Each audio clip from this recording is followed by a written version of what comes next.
Chapitre 1er. La puissance de votre subconscient.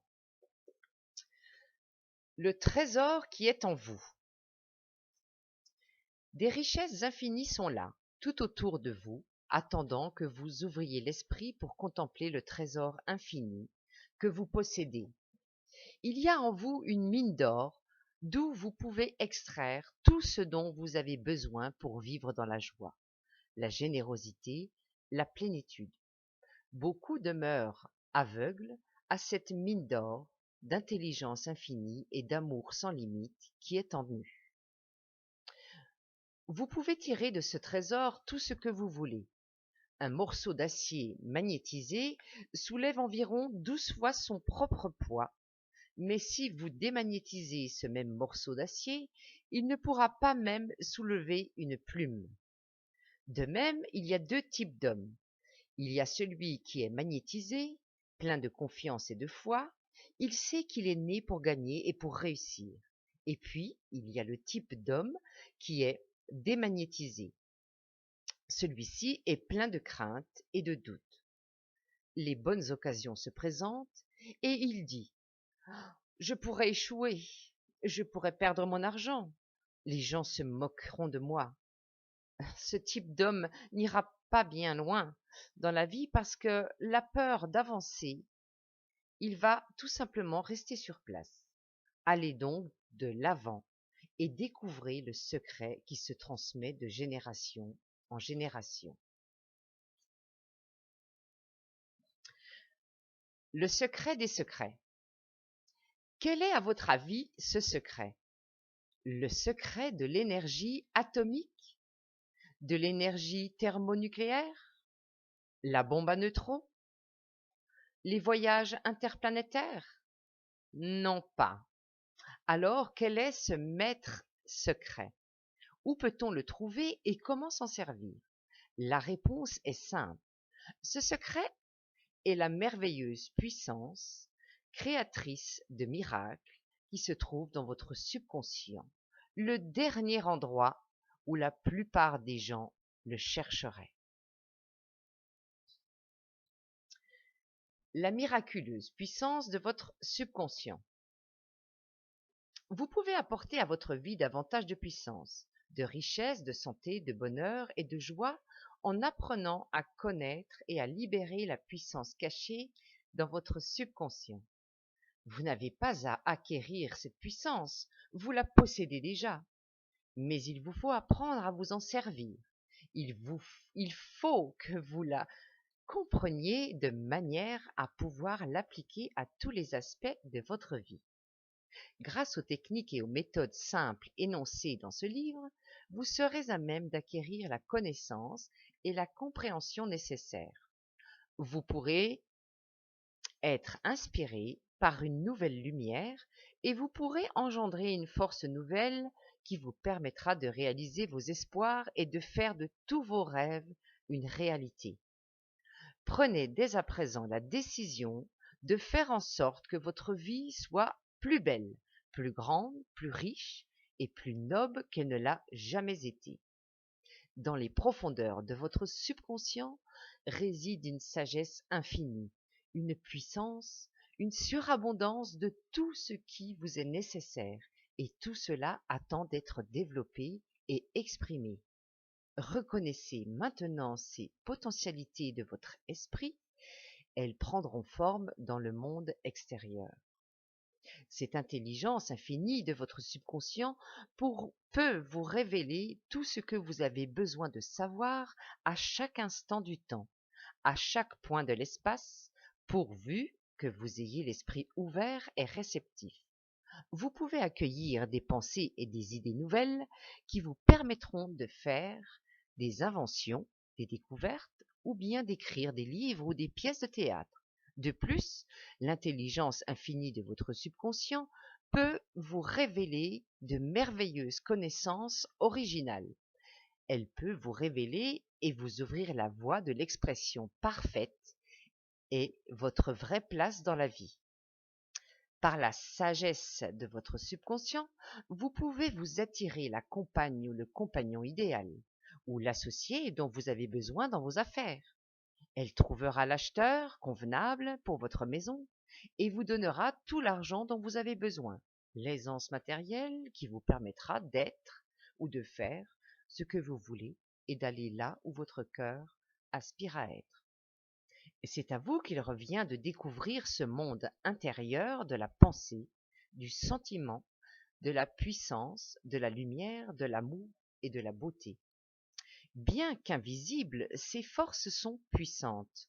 Dans votre subconscient, vous trouverez la solution de tous les problèmes et la cause de tous les effets. En libérant ces pouvoirs cachés, vous entrerez en possession de la puissance et de la sagesse nécessaires pour avancer dans l'abondance, la sécurité, la joie et la maîtrise de toutes choses. J'ai vu la puissance du subconscient guérir des infirmes, les rendre à la force et à la santé, capables de rentrer dans le monde actif pour y faire l'expérience du bonheur, de la santé et de l'extériorisation de leur joie. Il y a dans votre subconscient une miraculeuse puissance curative capable de guérir l'esprit troublé et le cœur brisé. Elle peut ouvrir la porte de la prison de votre esprit et vous libérer. Elle peut vous délivrer de toutes sortes de servitudes matérielles et physiques. Nécessité d'une base pratique. Le progrès substantiel, dans quelque domaine que ce soit, est impossible sans une base pratique qui soit universelle dans son application.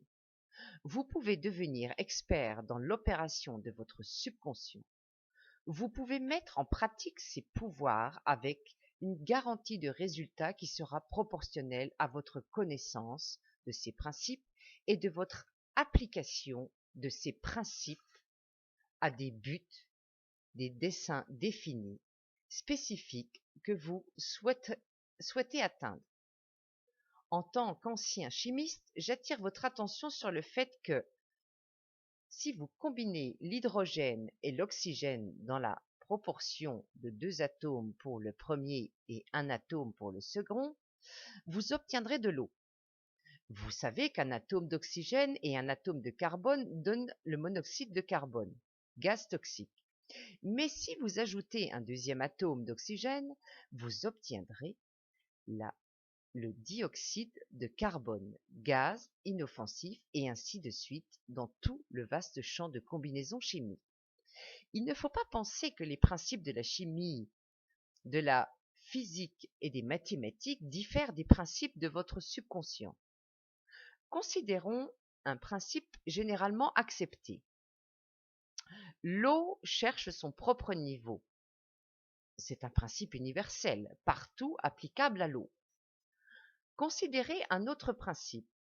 La matière chauffée se dilate. C'est vrai partout, à tout moment et dans toutes les circonstances. Vous faites chauffer un morceau d'acier, il se dilate, qu'il se trouve en Chine, en Angleterre ou aux Indes. C'est une vérité universelle qui veut que la matière se dilate lorsqu'elle est chauffée. Il est également vrai, universellement, que tout ce que vous imprimez dans votre subconscient va s'exprimer sur l'écran de l'espace sous forme de conditions, d'expériences et d'événements.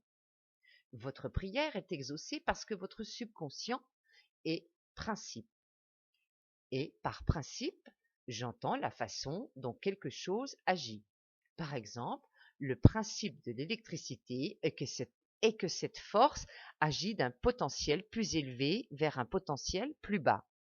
Vous ne changez point le principe de l'électricité lorsque vous vous en servez, mais en coopérant avec sa nature, vous pouvez faire des inventions, des découvertes qui deviendront des bienfaits inestimables pour l'humanité. Votre subconscient est principe et il agit selon la loi de la foi. Il faut que vous sachiez ce que c'est que la foi, pourquoi elle agit et comment. Votre Bible vous dit de façon simple, claire et merveilleuse. 2 points. Quiconque dira à cette montagne, transporte-toi et jette-toi dans la mer, et ne doutera pas dans son cœur, mais croira que ce qu'il dit se fera, il aura tout ce qu'il dit. Marc 2.23, parenthèse. La loi de votre esprit est une loi de foi. Cela signifie qu'il faut croire en la façon dont agit votre esprit.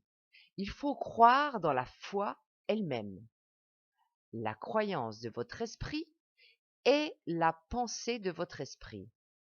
C'est simple à comprendre, cela et rien d'autre. Tout ce qui vous arrive, les événements, les circonstances et vos actes même sont fonction des réactions de votre subconscient par rapport à vos pensées. Souvenez-vous que ce n'est pas la chose en laquelle vous croyez, mais la croyance maintenue dans votre propre esprit qui donne un résultat. Cessez d'adhérer aux croyances fausses, aux opinions, aux superstitions et aux craintes de l'humanité. Commencez à croire aux éternelles vérités de la vie qui ne changent jamais. C'est alors que vous irez de l'avant, en haut, vers Dieu. Quiconque lit ce livre et applique les principes du subconscient qui y sont énoncés sera capable de prier scientifiquement et efficacement pour lui-même et pour les autres. Votre prière sera exaucée en vertu de l'universelle loi d'action et de réaction. La pensée est une action qui commence. La réaction, c'est la réponse de votre subconscient qui correspond à la nature de votre pensée.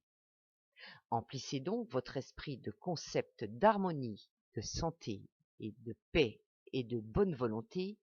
Des miracles surviendront dans votre vie. Dualité de l'esprit. Vous n'avez qu'un esprit, mais votre esprit possède deux caractéristiques distinctes. La ligne de démarcation entre les deux est bien connue de tous les êtres pensants d'aujourd'hui. Ces deux fonctions de votre esprit sont essentiellement dissemblables. Chacune est douée d'attributs et de pouvoirs distincts. La nomenclature de termes qui servent habituellement à distinguer les deux fonctions de votre esprit est la suivante. L'esprit objectif et l'esprit subjectif. EET. L'esprit conscient et l'esprit subconscient. L'esprit éveillé et l'esprit qui dort. Le soi en surface et le soi profond. L'esprit volontaire et l'esprit involontaire, le mâle et le femelle, et bien d'autres termes encore.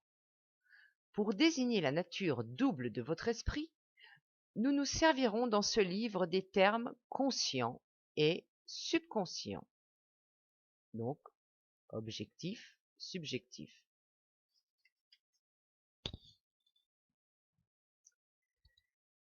Le conscient et le subconscient. Pour apprendre à connaître les deux fonctions de notre esprit, il est un excellent moyen. C'est de le considérer comme un jardin. Vous êtes un jardinier et vous plantez toute la journée des semences. Parenthèse, vos pensées, dans votre subconscient.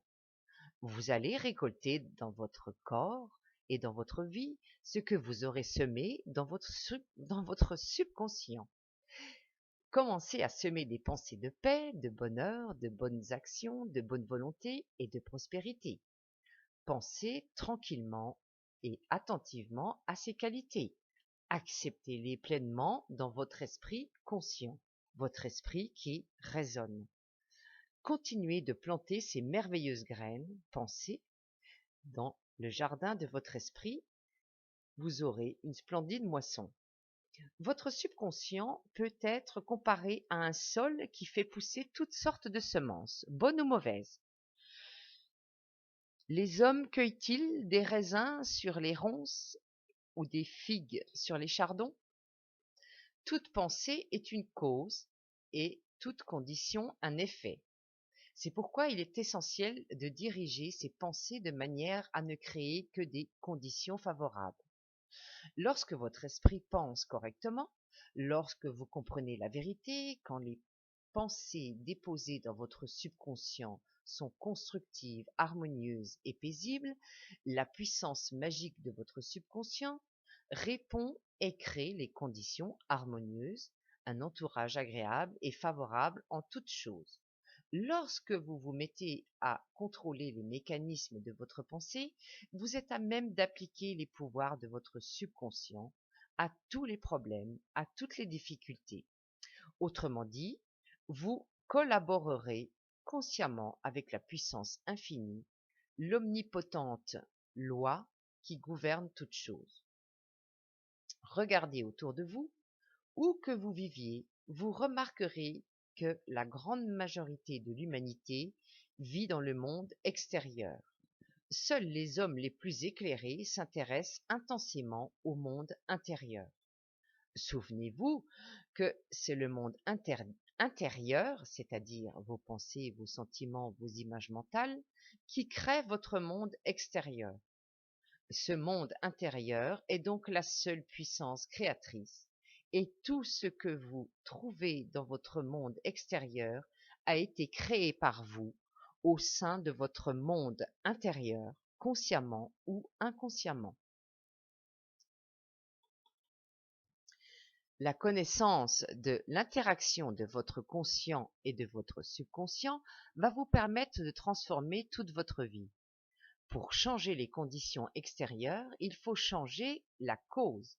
La plupart des hommes essaient de changer les conditions et les circonstances en travaillant sur ces conditions et sur ces circonstances. Pour supprimer la discorde, le désarroi, la pénurie et la limitation, il faut supprimer la cause. Et la cause, c'est la manière dont votre esprit pense et imagine. Vous vivez dans un océan insondable de richesses infinies. Votre subconscient est très sensible à vos pensées. Vos pensées forment le monde à travers lequel passent l'intelligence, la sagesse, les forces vitales et les énergies de votre subconscient.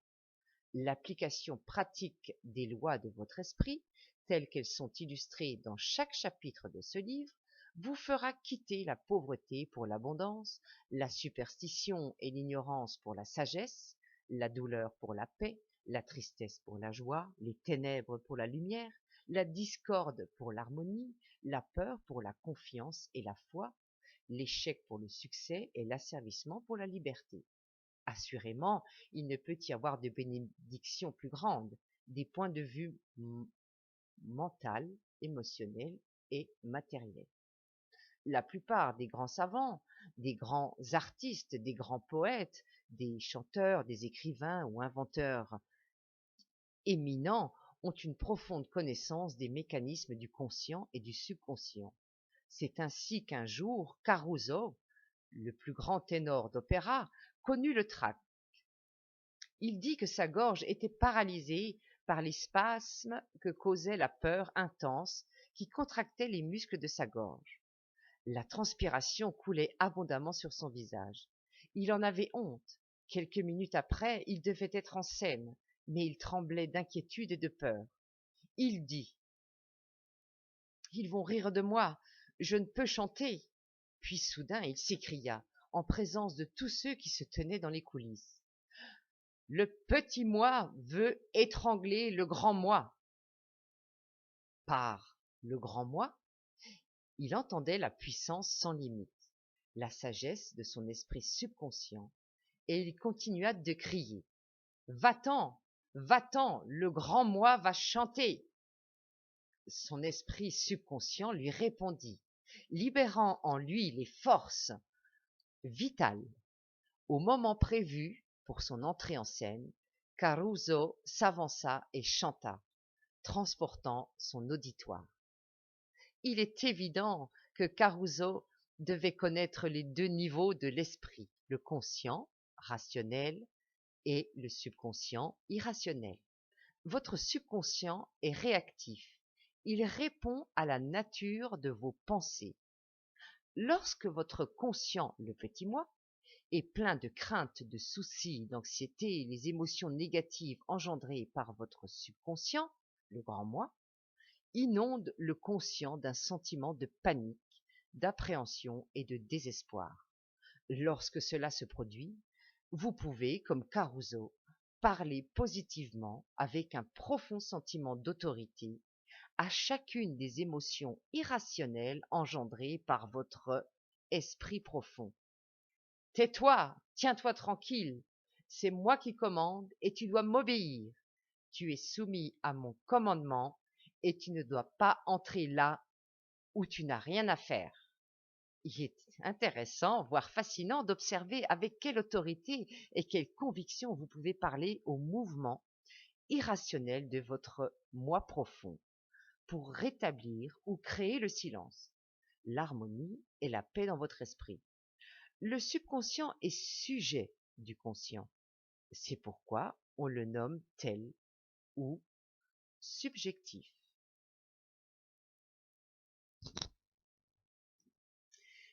Différence marquante entre conscient et subconscient et fonctionnement respectif. Vous comprenez les différences principales par les illustrations suivantes. L'esprit conscient est comme le navigateur, le capitaine qui se tient sur le pont du navire. Il commande et donne ses ordres aux hommes des machines qui, à leur tour, contrôlent toutes les chaudières, les instruments, les jauges, etc. Les mécaniciens ne savent pas où ils vont. Ils suivent les ordres qu'ils reçoivent. Ils iraient s'échouer sur les rochers si l'homme du pont leur donnait de fausses indications, en se servant de son compas, de son sextant et de ses autres instruments. Les mécaniciens obéissent automatiquement au commandant parce qu'il est le commandant. Les membres d'un équipage ne discutent pas, ils obéissent. Le capitaine est le maître de son navire et ses décrets sont exécutés. De même, votre esprit conscient est le capitaine, le maître du navire que représente votre corps, votre entourage et tout ce qui vous concerne. Votre subconscient reçoit les ordres que vous lui donnez, ordres basés sur ce que votre esprit conscient croit et accepte comme vrai. Lorsque vous répétez aux gens « Je n'ai pas les moyens d'acheter ceci ou cela », votre subconscient vous prend au mot et fait en sorte que vous ne puissiez acquérir ce qu'en fait vous désirez. Tant que vous persistez à dire « Je n'ai pas les moyens d'acheter cette voiture, de faire ce voyage en Europe, d'acquérir cette maison, ce manteau ou cette étole », vous pouvez être assuré que votre subconscient va suivre vos ordres et vous traverserez la vie privée de toutes ces choses. L'année dernière, à la veille de Noël, une charmante étudiante contemplait un sac de voyage, fort beau et assez cher, dans la vitrine d'un magasin. Elle s'apprêtait à se rendre à Buffalo, dans l'État de New York, pour y passer les fêtes en famille. Elle allait se dire « Ah, je n'ai pas les moyens d'acheter ce sac » lorsqu'elle se souvint de ce qu'elle m'avait entendu dire pendant mes conférences. Ne mettez jamais un point final à une déclaration négative. Renversez-la immédiatement et les miracles apparaîtront dans votre vie. Aussitôt, cette jeune fille se dit « Ce sac est à moi, il est à vendre, je l'accepte moralement dans mon subconscient et mon subconscient fait en sorte que je le reçoive. » À 8 heures du même soir, son fiancé lui offrit un sac exactement semblable à celui qu'elle avait admiré et avec lequel elle s'était mentalement identifiée à 10 heures du matin. Elle avait rempli son esprit d'une pensée d'espoir, puis confié toute l'affaire à son esprit profond qui savait comment l'accomplir. La jeune fille, étudiante à l'université de la Californie du Sud, me dit je ne possédais pas l'argent nécessaire à l'achat de ce sac, mais à présent je sais où trouver l'argent et toutes les choses dont j'ai besoin. C'est dans la maison du trésor éternel qui est en moi. Voici une autre illustration simple. Lorsque vous dites « Je n'aime pas les champignons » et qu'ensuite l'occasion se présente pour vous de manger des champignons dans quelque sauce que ce soit ou de quelque mets, vous aurez une indigestion parce que votre subconscient vous dira: le patron, votre esprit conscient, n'aime pas les champignons. Ceci est un exemple amusant des différentes essentielles. Ah, attendez, des différences essentielles et des modes distincts d'opération dans votre esprit conscient et votre subconscient. Une femme dira: je m'éveille à 3 heures quand je bois du café le soir. Et chaque fois qu'elle boira du café, son subconscient la réveillera comme pour lui dire: le patron veut que tu demeures éveillé ce soir. Votre subconscient travaille 24 heures par jour et se nourrit à vos dépens. Il déverse ensuite sur vous les fruits de votre mode de pensée habituel. Comment réagit le subconscient? Une dame m'écrivit ce qui suit il y a quelques mois. J'ai 77 ans. J'étais veuve avec de grands enfants. Je vivais seule avec une pension. J'avais entendu vos conférences sur les pouvoirs du subconscient au cours desquelles vous avez dit que les idées pouvaient être inculquées au subconscient par la répétition, la foi et l'espoir. Je me suis mise à répéter fréquemment, de façon bien sentie: je suis souhaitée par quelqu'un, je suis heureusement mariée à un homme bon, aimant et qui s'intéresse aux choses de l'esprit. Je suis en sécurité. J'ai continué d'affirmer cela bien des fois par jour pendant environ 2 semaines. Un jour, on m'a présenté un pharmacien retraité. Je l'ai trouvé aimable, compréhensif et très pieux. Il était la réponse parfaite à ma prière. Au cours de la semaine qui suivit, il me demanda en mariage et nous sommes à présent en voyage de noces en Europe. Je sais que l'intelligence de mon subconscient nous a unis dans l'ordre divin.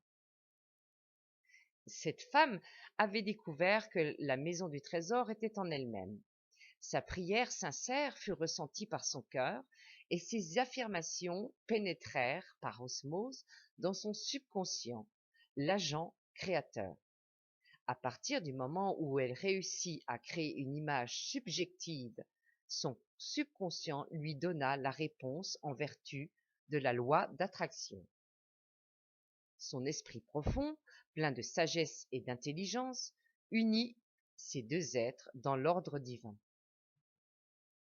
Assurez-vous de penser à guillemets, toutes les choses qui sont véritables, honnêtes, justes, pures, belles, aimables et bienséantes, à tout ce qui est vertueux et digne de louange. Fermez les guillemets. Fil 4.2.8. Petit sommaire récapitulatif. Donc, sommaire des idées à retenir. 1. La maison des trésors est en vous. Cherchez au-dedans la réponse au désir de votre cœur. Petit 2. Le grand secret commun à tous les grands hommes de toutes les époques, c'est leur capacité de prendre contact avec les pouvoirs de leur subconscient et de libérer ces pouvoirs. Vous pouvez faire de même. Petit 3. Votre subconscient détient la réponse à tous les problèmes. Si vous lui suggérez avant de vous endormir « je veux me réveiller à 6 heures », il vous réveillera exactement à cette heure-là. 4. Votre subconscient est le constructeur de votre corps et il peut le guérir. Bercez-vous chaque soir de l'idée de la parfaite santé et votre subconscient, en serviteur fidèle, vous obéira. 5. Toute pensée est une cause, toute condition un effet. 6. Si vous voulez écrire un bon livre, une merveilleuse pièce, prononcer de meilleures conférences, Donnez-en l'idée avec amour, de façon bien sentie, à votre subconscient. Il répondra en conséquence. 7. Vous êtes semblable à un capitaine qui fait naviguer son bateau. Il faut qu'il donne des ordres convenables, pensée et image, à votre esprit subconscient qui contrôle et gouverne toutes les expériences de votre vie. 8. N'employez jamais les termes je n'ai pas les moyens ou je ne puis. Votre subconscient vous prendrait au mot et ferait en sorte que vous n'ayez pas d'argent ou pas la possibilité de faire ce que vous voulez faire. Affirmez je puis faire toute chose par la puissance de mon esprit subconscient. 9. La loi de la vie est la loi de croyance. Une croyance est une pensée entretenue par votre esprit conscient. Ne croyez pas que quelque chose puisse vous nuire. Croyez en la puissance de votre subconscient pour vous guérir, vous inspirer, vous fortifier et vous enrichir. Il vous est donné selon vos croyances. 10. Changez vos pensées, vous changerez votre destinée.